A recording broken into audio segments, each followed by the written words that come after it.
우리는 살면서 많은 충고의 말을 듣습니다. 부모님으로부터, 선생님으로부터, 또는 목사, 또는 직장 상사나 높은 사람으로부터 이렇게 하거라, 저렇게 하거라. 근데 모든 것들이 젊었을 때는 다 잔소리로 들려집니다. 그죠? 근데 이제 부모가 되어서 성경 말씀을 쭉 읽을 때, 특별히 요즘 제가 디모데 전서를 연구하고 있는데, 사랑하는 믿음의 아들 디모데에게 아비의 심정으로 이렇게 충고하는 사도 바울, 그 말씀을 저의 경우에 비추어서 이렇게 하니까 훨씬 더 생생하게 다가오고 있습니다. 그 중에 한 구절이 뭐냐 하면은 디모데 전서 2장에서 사랑하는 디모데야 그러면서 하는 얘기가 있는데, 선한 싸움을 싸우라, 믿음과 착한 양심을 지키라, 이렇게 얘기하고 있습니다. 그냥 단순하게 성경에서 하는 그저 그런 말씀이야 라고 하지 아니하고, 아버지로서 일천한 디모데에게 에베소 교회를 맡기면서 하는 충고의 말씀, 정말 생생하게 다가왔습니다. 간절한 마음. 성경 말씀은 하나님의 자녀들인 우리들에게 하나님 아버지께서 이 험한 세상에서 어떻게 하면은 잘 살 수 있을까 하는 피 맺힌 그러한 간절한 마음으로 주시는 그러한 말씀입니다. 그 심정으로 들으시기를 바랍니다. 특별히 요한계시록이란 심판을 앞둔, 멸망을 앞둔 그 시점에서 사랑하는 자녀들이 눈곱만큼의 피해도 입지 아니하고 살아서 견뎌서 다시 자기 앞에 서기를 바라는 얼마나 간절한 마음으로 하시는 말씀이겠습니까? 그런 심정으로 들으시기를 바랍니다. 아무도 대답을 안 하시는구나. 정말로 그렇게 들으십시오. 그 잔소리로 듣지 마시고, 특별히 하나님 아버지 말씀은 너무너무 멀리 계신 분으로 생각하는데, 나를 가장 사랑하는 사람, 나를 가장 걱정하시는 분의 말씀으로 귀담아 들을 때 반드시 살아나고 반드시 에이레네의 복을 누릴 수가 있습니다. 이 세상에서 가장 중요한 것이 무엇일까요? 머리에 떠오르는 것이 무엇입니까? 건강, 행복? 그런 것도 중요하지만 삼위일체 하나님 자체입니다. 사랑하는 사람 존재 자체가 가장 소중합니다. 그런데 구체적으로 콕 집어서 답을 하라면은 막연해집니다. 세상에서 가장 소중하고 중요한 것이 구체적으로 무엇인지 오늘 본문을 통해서 가르쳐주고 있습니다. 어린 양 예수께서 인도하시면 어디든지 따라 나서는 구원받은 성도들 14만 4천 명이 부르는 장엄한 찬송이 온 우주에 울려 퍼지는 가운데 한 천사가 나타납니다. 우아한 날개짓으로 공중을 납니다. 그런데 그 천사는 세상에서 가장 중요한 것을 가지고 있었다고 사도 바울이 말합니다. 땅에 거주하는 자들 곧 모든 민족과 종족과 방언과 백성들에게 전할 영원한 복음을 가졌더라. 모든 민족과 종족과 방언과 백성들, 돈, 명예, 권력, 이 세상 그 어떤 것보다도 중요한 영원한 복음을 가졌더라. 복음을 가졌구나. 그것이 아닙니다. 이 복음이라고 하는 것은 복된 소식, 막연한 것입니다. 다음 구절에 구체적으로 영원한 복음의 내용이 나오는데, 바로 그것이 이 세상에서 하나님께서 우리가 갖기를 원하는 그래서 그것으로 이 땅에서 하나님께서 만드신 세상에서 잘 살아나기를 바라는 그것입니다. 영원하다는 것은 하나님처럼 시작도 없고 끝도 없다는 것입니다. 그러니까 세상 종말이 와도, 세상 심판이 와도, 내가 아파도, 설사 죽었다고 하더라도 계속되는 것, 가장 중요한 것이죠. 복음이란 복된 소식이라는 뜻으로 하나님께서 하신 모든 말씀이 곧 복음입니다. 특히 예수님께서 공생의 기간 중에 행하신 모든 가르침을 유앙겔리온, 복음이라고 말합니다. 자, 그런데 우리가 생각해 봐야 할 것이 있습니다. 원래 복음을 의미하는 유앙겔리온이라고 하는 것은 로마 황제가 쓰던 단어를 예수님께서 차용한 것입니다. 유앙겔리온, 복음, 복된 소식, 좋은 소식, 굿뉴스. 왜 로마 황제들의 이야기나 편지를 복된 소식이라고 하였냐면 수많은 식민지를 거느린 로마제고 거기에 살고 있는 로마 시민에게는 황제로부터 온 편지는 언제든지 자신들의 실제 생활과 직접 연관이 있는 또한 이득이 되는 그러한 소식이었습니다. 그래서 유앙겔리온, 복된 소식, 복음이라고 불렀습니다. 자, 로마 황제보다도 훨씬 존귀하고 높으신 예수님의 말씀, 가르침, 편지, 그것이 실제로 내 삶 속에서 복된 소식인가 아닌가를 한번 생각해 보십시오.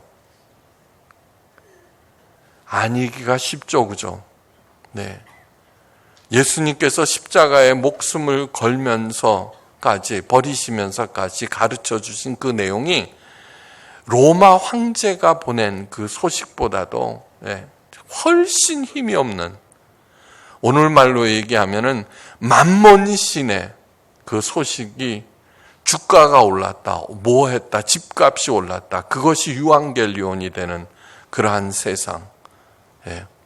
그러나 하나님의 자녀들인 우리들은 예수님의 가르침이 유앙겔리온이 되시기를 간절히 바랍니다.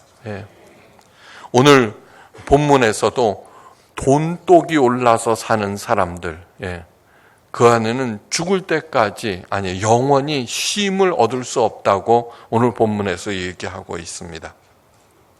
그 천사가 영원한 복음의 내용을 콕 집어서 가르쳐 줍니다. 하나님을 두려워하며 그에게 영광을 돌리라. 그의 심판의 시간이 이르렀으니 하늘과 땅과 바다와 물들의 근원을 만드신 이를 경배하라. 이것이 영원한 복음의 내용입니다. 이 영원한 복음이 뭐예요? 이것대로만 살면은 언제든지 살아날 수 있고 얼마든지 잘 살아낼 수 있다는 그런 뜻입니다. 영원한 복음. 하나님과 함께 있는, 하나님께서 우리들에게 사도 바울이 사랑하는 아들 디모데에게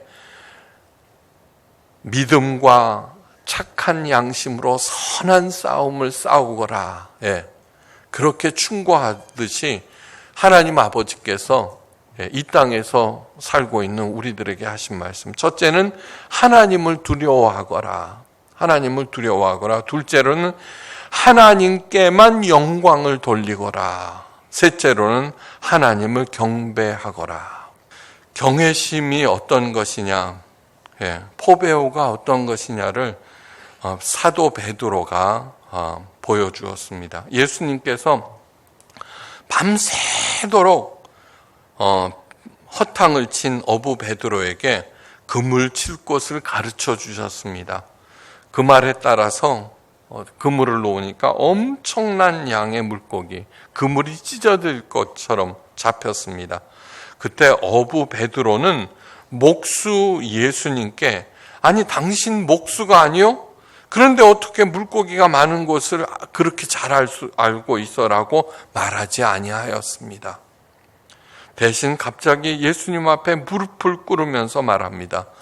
주여 저를 떠나소서, 저는 죄인이로소이다. 희한하죠, 그죠? 왜 그랬을까? 그것은 예수님에게서 엄청난 신성을 보았기 때문입니다. 그래서 갑자기 두려워진 것입니다. 그러자 예수님께서 이렇게 말씀하십니다. 나를 따라오너라. 내가 너희를 사람을 낚는 어부가 되게 하리라. 유명한 이야기입니다. 그 말을 들은 베드로는, 요한은 함께 평생의 생업인 어부를 집어치우고 전 재산인 배와 그물을 포기하고 예수님을 따라 나섭니다. 네. 왜요? 이것이 유앙겔리온을 받는 태도입니다. 네. 그러니까 어떤 설교든지 하나만 나는 저 설교를 마음에 품고 평생을 살 거야. 잘 살 것입니다. 잘 살 것입니다. 마치 그 간절한 아버지의 이야기를 잔소리로 안 듣고 그대로 살면은 그 자녀에게 당연히 아버지는 그 자녀에게 모든 것을 줄 것입니다. 하나님 아버지도 마찬가지입니다. 그것이 복받는 유일한 비결입니다. 유일한 비결. 바로 그것이 무엇이냐 하면은 예수님을 향한 큰 애정과 신뢰 때문입니다. 그동안 돈보다도 예수님을 더 사랑하기 때문에 바로 그것이 포보스, 경외감의 실체입니다. 두 번째, 모든 영광은 하나님께 돌리라. 정말 영광을 하나님께 돌릴까요? 한번 들어보십시오. 영광의 근원은 삼위일체 하나님이십니다. 하나님께서는 그분의 자녀인 우리 인간들에게만 영광을 창출할 수 있게 하셨습니다. 김연아가 빙판에서 너무너무 멋진 연기를 펼칩니다. 수많은 사람들이 열광하고 그녀에게 금메달을 걸어주고 부와 명예와 인기를 보너스로 주었습니다. 그런데 플라멩고가 아무리 아름다운 군무를 펼쳤어도 그렇게 하지 않습니다. 왜냐하면 영광은 오직 인간만이 창출하기 때문입니다. 우리 모두는 서로 다른 영광을 창출해서 하나님께서 그걸 보기를 원하십니다. 우리들은 로봇가 아닙니다. 가장 사랑하는 존재 하나하나로부터 나만이 창출할 수 있는 영광을 하나님께서 원하신다는 것을 잊지 마십시오. 그런데 광야에서 예수님을 시험하는 사탄이 천하만국의 영광을 보여주면서 대단히 이상한 말을 합니다. 이 모든 권세와 그 영광을 내가 네게 주리라. 이것은 내게 넘겨준 것이므로 내가 원하는 자에게 주노라. 하나님께서는 사탄에게 영광을 주실 리가 없습니다. 근데 모든 것들이 다 지 거라고 그러면서 내가 원하는 자에게 이 영광을 준다는 얘기입니다. 그런데 이거는 내게 넘겨준 것이라고 하였습니다. 누가 넘겨줬을까요? 우리 인간들만이 영광을 창출한다며요. 그런데 우리들이 만들어낸 영광을 전부 사탄이 독차지하고 있습니다. 하나님께 들어간 것은 별로 없다는 얘기입니다. 그래서 성경에서는 사탄을 공중 권세를 잡은 자, 이 세상에 전부 다 사탄이 잡고 있다는 얘기입니다. 자신이 태어난 동네를 위해서 많은 돈을 기부하였다고 합시다. 너무 좋은 일입니다. 사람들을 그를 향하여 박수를 치고 산사를 보냅니다. 그런데 물어야 합니다. 정말로 가난한 그 동네를 사랑해서냐, 아니면은 당신의 이름을 내고 장차 국회의원이 되기 위함이냐 물으셔야 됩니다. 여러분, 무명의 기부천사 있죠. 얼굴 없는 기부천사들. 그 사람이야말로 자, 그것을 갖다 사탄에게 넘기지 않는 몇 안 되는 사람 중에 하나입니다. 만약에 자신의 이름을 내기 위한 것이라면 그가 아무리 훌륭한 일을 하였다고 할지라도 그 순간 영광은 사탄에게 돌아갑니다. 남의 인정이나 칭찬을 받기 위한 몸부림, 높아지려는 일, 더 큰 권력과 힘을 얻기 위한 일들을 할 때 영광은 사탄에게 쪽쪽 넘어가 버립니다. 그래서 공중권세를 그래서 오직 하나님의 영광을 위하여 살아야 합니다. 모든 것이 하나님의 은혜이고 하나님 덕분입니다. 언제나 자기 자신을 죽이십시오. 여러분, 그래야지 살아납니다. 영원한 복음은 신령과 진정으로, 말이 아니라 진심으로 드리는 것이 예배입니다. 우리가 죽어서 하나님 앞에서 띵까띵까 춤추면서 놀기만 하겠습니까? 아닙니다. 하나님 앞에서도, 우리가 죽고 난 다음에도 하나님 앞에 드리는 것은 바로 예배입니다. 요한계시록 중간중간에 삽입되었던 천상의 광경들이 곧 예배입니다. 그만큼 예배는 중요하고 소중한 것입니다. 그야말로 예배에 목숨을 걸어야 합니다. 지금까지 설명한 것처럼 두렵고 떨리는 마음과 최고의 사랑으로 예배에 임하며 철저히 자신을 감추고 하나님께 최고의 영광을 돌리고 감사할 때 우리는 이 땅에서 어떠한 경우에도 복받고 잘 삽니다. 그것을 갖다가 보여주는 것이 예수님의 증인이라고 말하는 것입니다. 예배에 임할 때 결코 잊어서는 안 되는 것이 내 삶이 곧 예배가 되어야 한다는 얘기. 고리타분하게 살라는 얘기가 아닙니다. 원래 예배는 축제였습니다. 우리 인간들이 고리타분하게 만들어버리고 장엄하게 만들어버리고 엄숙하게 만들어버린 것이죠. 원래 예배는 함께 춤추고 노래하고 사랑을 올리는 바로 그것이 예배입니다. 기도는 곧 노동이라고 늘 말씀드렸습니다. 기도하는 마음으로 내게 맡겨진 일을 해야 하고 예배 드리는 심정, 하나님 앞에서 언제나 자랑스러운 자녀처럼 사는 삶이 곧 예배입니다. 그렇게 사시길, 그래서 그 삶이 죽어서 하나님 앞에까지 이어질 것입니다. 이 땅에서 우리가 예배를 드리고 있다는 이것 자체가 은혜 중에 은혜입니다. 체스터턴이 말했습니다. 땅에서의 모든 기쁨과 즐거움은 천국의 조각들이요 편린들이다. 그 중에 가장 아름답고 확실한 천국의 조각이 바로 예배입니다. 예배의 가치를 소중히 여기고 여러분들, 참석하시는 분들, 설교자, 기도자, 성경 봉독자들, 성가대원들 아시겠죠? 언제나 최고의 예배가 되도록 목숨을 거셔야 됩니다. 그러기 위해서는 자기를 철저하게 가려야 됩니다. 두 번째 천사가 말합니다. 무너졌도다 무너졌도다 큰 성 바벨론이요, 모든 나라에게 그의 음행으로 말미암아 진노의 포도주를 먹이던 자. 이 바벨론이나 로마는 뭐예요? 만몬신이 지배하는 자. 만몬신은 뭔 줄 알아요? 뭐니 해도 뭐니가 최고야 라고 생각하는. 그러한 가르침, 충고, 교훈을 주는 것이 바로 그의 음행으로 말미암아 진노의 포도주를 먹이던 자라고 얘기하고 있습니다. 여기에서 음행은 바람핀다, 불륜, 그것을 얘기하는 것이 아닙니다.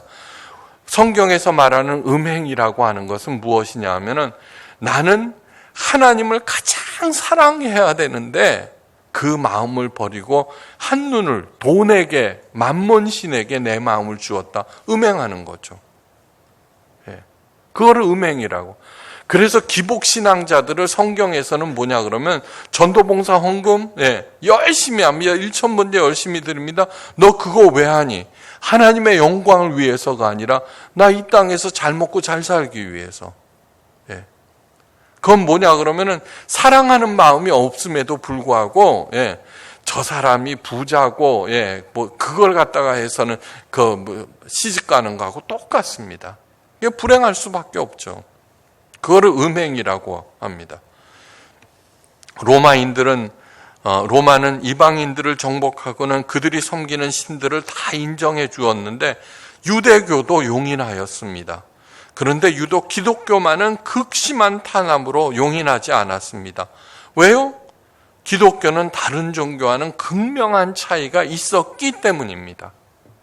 초대교회는 맛을 잃지 않았습니다. 예수님께서 말씀하셨죠. 기독교가 맛을 잃으면 바뀌어버려서 짓밟히느니라. 기독교는 순교자의 피로 성장한다는 말이 있습니다. 수많은 로마인들이 지켜보는 가운데 맹수의 밥이 되면서도 초대교인들은 예수님을 부인하지 않았고 배반하지 않았고 자신들의 신앙을 지키면서 삼위일체 하나님에 대한 사랑을 지켜냈습니다. 그런 모습들은 로마인들에게는 경악스럽고 충격 그 자체였습니다. 12살 소년 키케로는 너무나 동글동글하고 이쁘니까 황제가 그 키케로에게 이렇게 너 예수를 부인하면 내가 살려주겠다. 원형 경기장에서 그렇게 얘기하자 키케로는 황제 앞에 이렇게 얘기합니다. 저를 어서 죽여주십시오. 저가 죽는 순간 저는 주님과 함께 있습니다. 이러고 죽어갔습니다. 로마 황제를 인정하는 다른 종교와는 달리 기독교는 명백히 로마 황제를 부인하였고 구세주 예수님을 위하여 기꺼이 죽어가는 성도들을 보고 로마 당국의 두려움은 점점 커져갔습니다. 기독교인들의 당당함에 감동한 로마인들의 기독교 개정이 이어지면서 핍박의 강도는 더욱 세졌습니다. 왜요? 기독교인들이 많아질수록 로마 당국의 만몬신을 섬기는 로마 당국의 위협이 되기 때문입니다. 바벨론 즉 로마를 그의 음행으로 말미암아 진노의 포도주를 먹이던 자라고 규정하였습니다. 이런 묘사는 기독교인들에 대한 핍박에서 나옵니다. 17장에서 바벨론이 행한 일을 자세히 열거하고 있는데 그중에 땅의 임금들도 그로 더불어 음행하였고 땅에 거하는 자들도 그 음행의 포도주에 취하였다. 내가 보매 그 여자가 성도들의 피와 예수 증인들의 피를 취한지라. 이것으로 얘기해서 불륜이나 그 음행 그런 그하고 차원을 달리합니다. 음행의 포도주에 취하다는 의미는 성도들의 피와 예수 증인의 피에 취한다는 뜻입니다. 왜요? 만몬신을 섬기는데 저것들은 안 섬기거든요. 다른 모든 사람들은 그렇게 하는데 쟤네들은 여호와 하나님을 사랑하거든요. 그러니까 죽이는 것입니다. 기독교인들의 피를 흘리게 하는 것은 당연히 하나님의 진노를 유발합니다. 그래서 진노의 포도주라고 한 것입니다.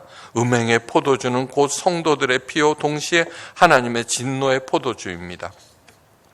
우상 숭배와 기독교인들의 핍박으로 인해서 로마는 마침내 패망하고 만다는 것입니다.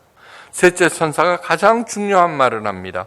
성도들의 인내가 여기 있나니 그들은 하나님의 계명과 예수에 대한 믿음을 지키는 자니라.